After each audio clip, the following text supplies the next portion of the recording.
दोस्तों, आज हम बात करने वाले हैं डीएलएड के बारे में। द्वितीय सेमेस्टर प्रारंभिक शिक्षा के नवीन प्रयास। इसके हम कुछ इम्पोर्टेंट क्वेश्चन आप लोगों को बताएंगे, जो आपके सोमवार को जो पेपर होगा उसमें हो सकता है एक आध क्वेश्चन जो हमारी इससे फंस सकता है। तो पहला क्वेश्चन है, भारतीय संविधान के अनुच्छेद 51 के बारे में आप क्या जानते हैं? तो भारतीय संविधान के अनुच्छेद 51 का संबंध मौलिक कर्तव्य से है। इनमें 11 मौलिक कर्तव्य का वर्णन है। ठीक, पहला क्वेश्चन हो गया। दूसरा क्वेश्चन है, हंटर आयोग के 2 कार्य लिखिए। हंटर आयोग के कार्य। हंटर आयोग ने प्राथमिक शिक्षा की स्थिति का अध्ययन करके उसमें विकास और सुधार के सुझाव दिए। पहला ये हो गया। दूसरा, इन्होंने भारतीय शिक्षा व्यवस्था को ईसाई मशीनरियों को नहीं सौंपा। ये आपका दूसरे का आंसर हो गया। अब अगला क्वेश्चन देखते हैं, राष्ट्रीय स्तर पर शिक्षा में कौन कौन से अभिकरण हैं? ये डीएलएड 2020 में पूछा गया है। ये भी तो NCERT इसका आंसर है। NCERT, UGC, AICTE, NCTE। ये आपका आंसर हो गया आदि। NCERT का फुल फॉर्म बता देते हैं, national council of educational research and training. UGC का फुल फॉर्म, पहले NCERT के बारे में पूरा हम बता देते हैं। NCERT जो है, इसको हिंदी में इसका होता है, हिंदी में क्या कहा जाता है? राष्ट्रीय अध्यापक शिक्षा परिषद। इसको हिंदी में राष्ट्रीय अध्यापक शिक्षा परिषद कहा जाता है। इसका मतलब स्थापना कब हुई? इसका आंसर लिखेंगे 17 अगस्त 1995 को। ठीक, और UGC का फुल फॉर्म क्या है? University grants commission. ठीक, उसके बाद आपका क्या है? AICTE। इसका full form all India council for technical education. ठीक, इसका होगा फुल फॉर्म। फिर अगला है NCTE। इसका हो गया national council for teacher education.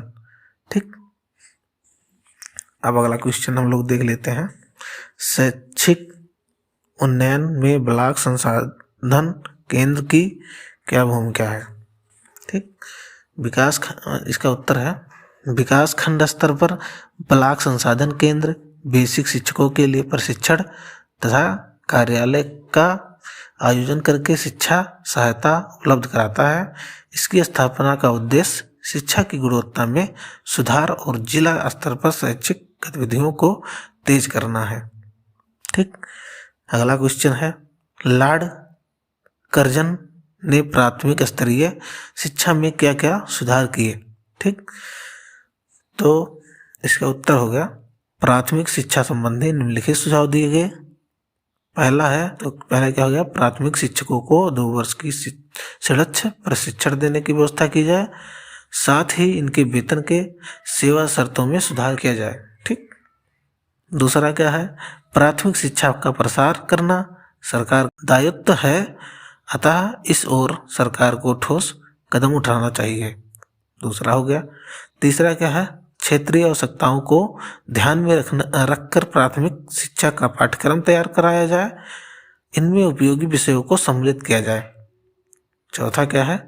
प्राथमिक शिक्षा का माध्यम भारतीय भाषाओं को बनाया जाए एवं इनमें अंग्रेजी को स्थान ना दिया जाए। चौथा हो गया।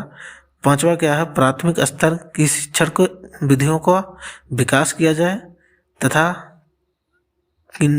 किंडरगार्टन प्रणाली का प्रयोग किया जाए। किंडरगार्टन प्रणाली का प्रयोग किया जाए। और आइए अगला क्वेश्चन देखते हैं, प्रोग्राम ऑफ एक्शन के कौन कौन से लक्ष्य निर्धारित किए गए हैं?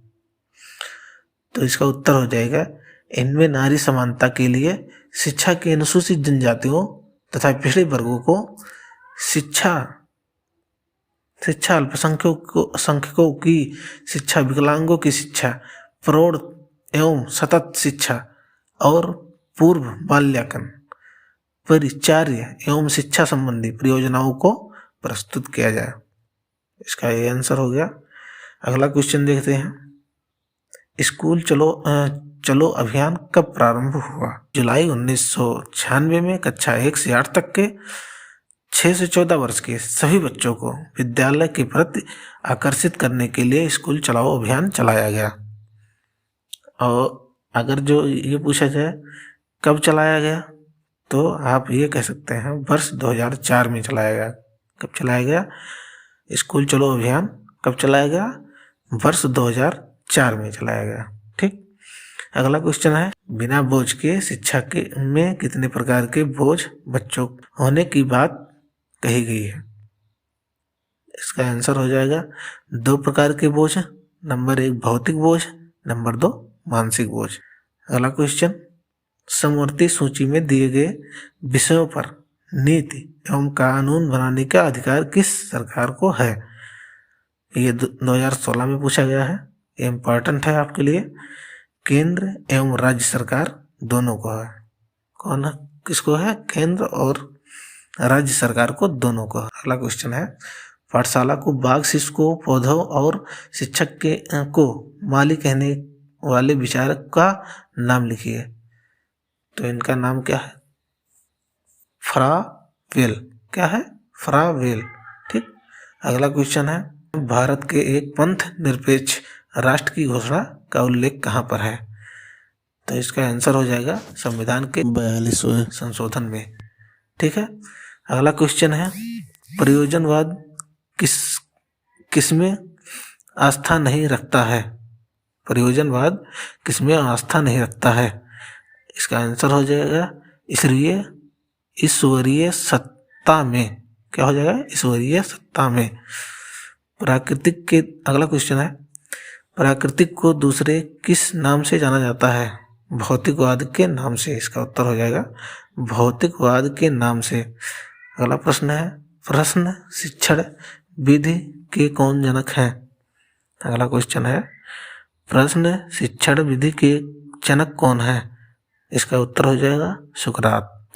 फ्रावेल ने किंडरगार्टन का प्रारंभ किया। कब किया? 1839 में। फ्रावेल ने किंडरगार्टन का कब प्रारंभ किया? कब किया गया? 1839 में। ठीक है।